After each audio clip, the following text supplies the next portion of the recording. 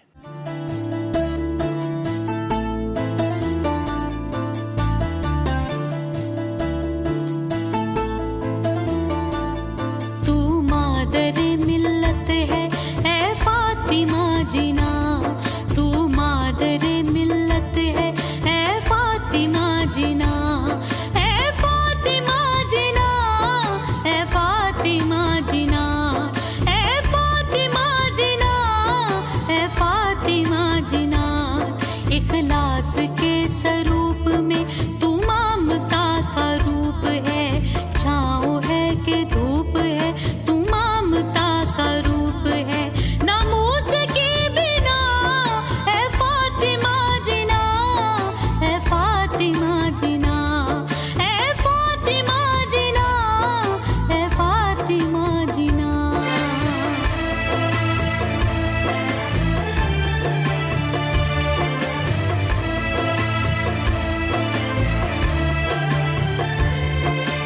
وطن کی تشکیل کے نقطۂ آغاز میں، قوم کی تکمیل کے ہر ایک حرف راز میں،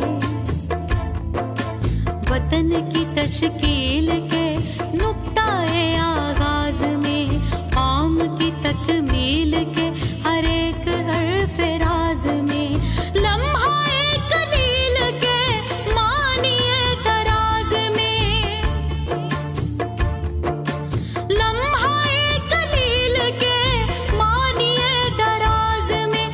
منظر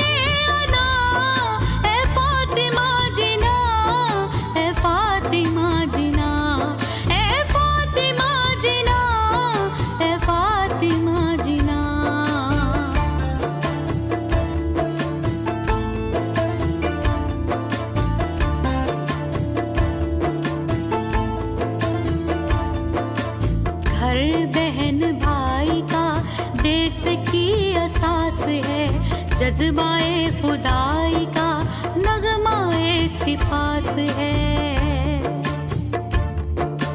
گھر بہن بھائی کا دیس کی اساس ہے. جذبائے خدائی کا نغمائے سپاس ہے. کیفیت صحبائی کا عجب دست راس ہے.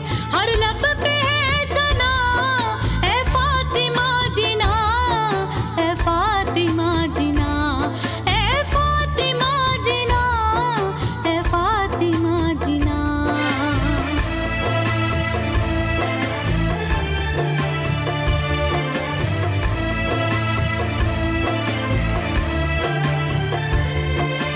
روش تقدیس میں فاطمہ بلند ہے. کردار کی سلیس میں ہواؤں پہ کمند ہے. روش تقدیس میں فاطمہ بلند ہے. کردار کی سلیس میں ہواؤں پہ کمند ہے. فطرت نفیس میں ساگر سربند ہے.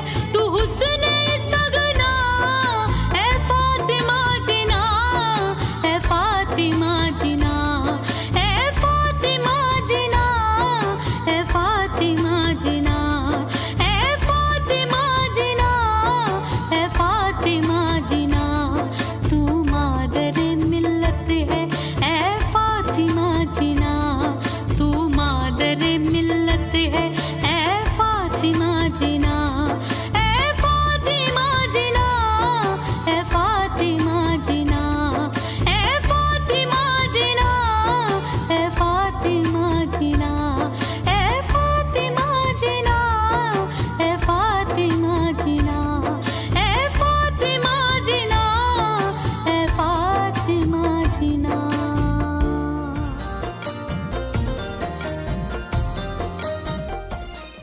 جو نوجوان تھے ان کا ایک بہت بڑا کردار تھا پاکستان کے بنانے میں.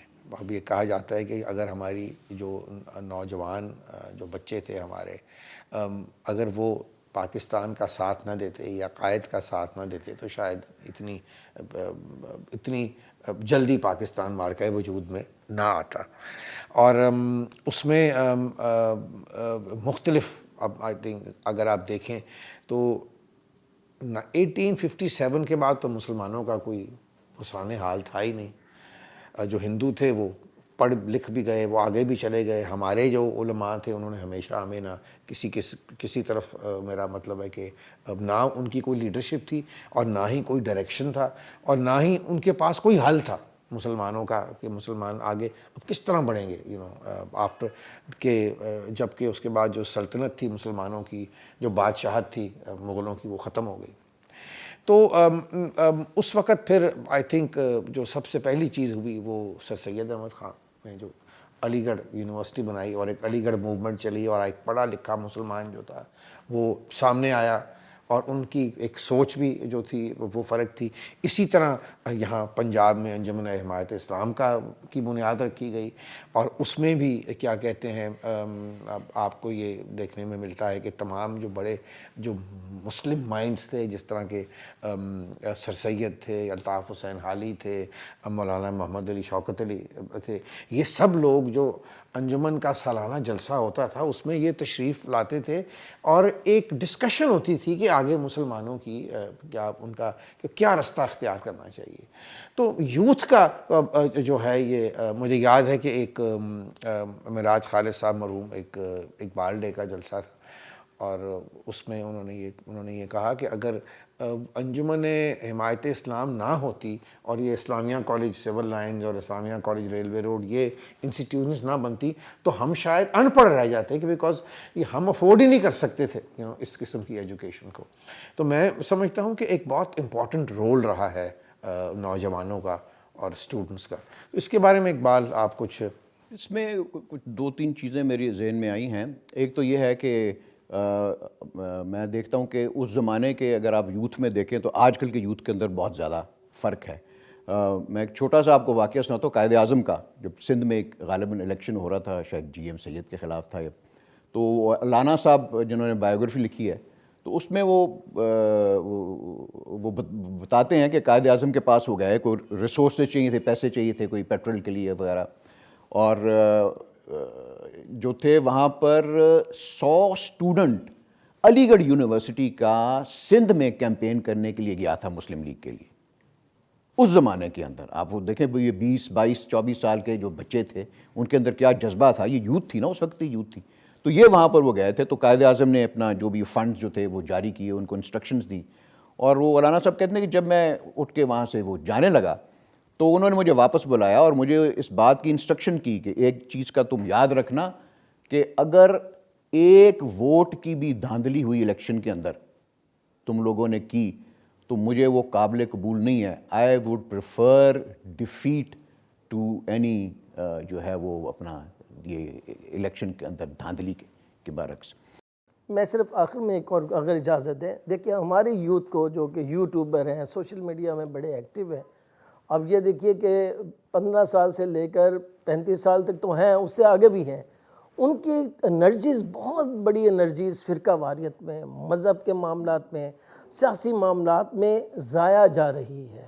وہی لوگ اگر وہ کمپیٹ کریں, ڈبیٹ میں حصہ لیں, جو ارد گرد کے پڑوسی ممالک 5th جنریشن وار, ہائبرڈ وار میں آپ کو انگیج کر رہے ہیں, ان سے ڈبیٹ کریں, تو میرا خیال ہے کہ ان کی صلاحیتوں میں اضافہ ہوگا, ان کے اندر پازیٹیو سوچ آئے گی. ان سیاسی لیڈرز کو, مذہبی لیڈرز کو اپنی جنگ لڑنے دیں, ان کے پونز نہ بنیں, ان کے جناب سیٹلائٹس نہ بنیں, لیکن بدقسمتی سے 20-20 ہزار 15-15 ہزار روپے میں بچوں کو ہم لیڈر ان کو خرید کر غلط راستے پہ لگا دیتے ہیں, کبھی کس کی میمز بناتے ہیں, کبھی کچھ, لیکن وہ بھی چند ایک ہیں. زیادہ تر ہمارے یوتھ جو ہیں وہ بڑے سمجھدار ہیں, ذمہ دار ہیں. جو چند ایک لوگ ہیں ان کو بھی ہمیں, میں سمجھتا ہوں آج کے موقع کی مناسبت سے راستہ بتانا چاہیے. چاولہ صاحب یہی ہے نا کہ ہمارے جو نوجوان ہیں ان کا ہاتھ پکڑنے والا ہی کوئی نہیں ہے, کوئی نہیں نا, کسی نے انہیں کبھی اس سوچا ہی راستے نہیں لگانے ہے والا ان کو کریں.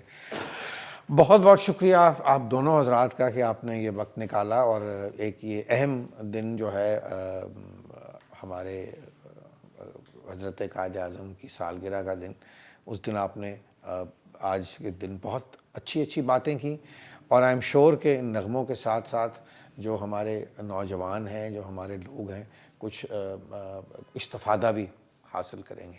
تو آخری ہمارا جو آج کا جو نغمہ ہے وہ بہت ہی مشہور نغمہ ہے اور بہت ہم سنا بھی جاتا ہے ابھی تک, اے قائد اعظم تیرا احسان ہے احسان, اور اس کو فریہ پرویز نے اس کو گایا ہے.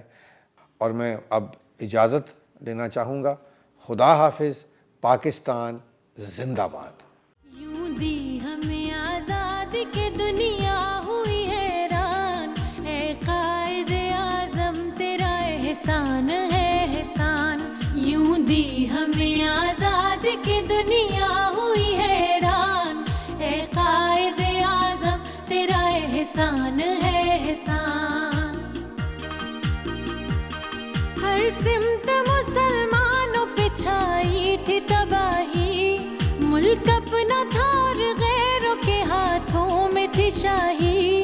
ایسے میں اٹھا دین محمد کا سپاہی, اور نعرہ تکبیر سے دی تو نے گواہی. اسلام کا جھنڈا لیے آیا سر میدان, اے قائد اعظم تیرا احسان ہے احسان. تیرا احسان ہے تیرا احسان, تیرا احسان ہے تیرا احسان. دیکھا تھا جو اقبال نے ایک خواب سہانا, اس خواب کو ایک روز حقیقت ہے بنانا.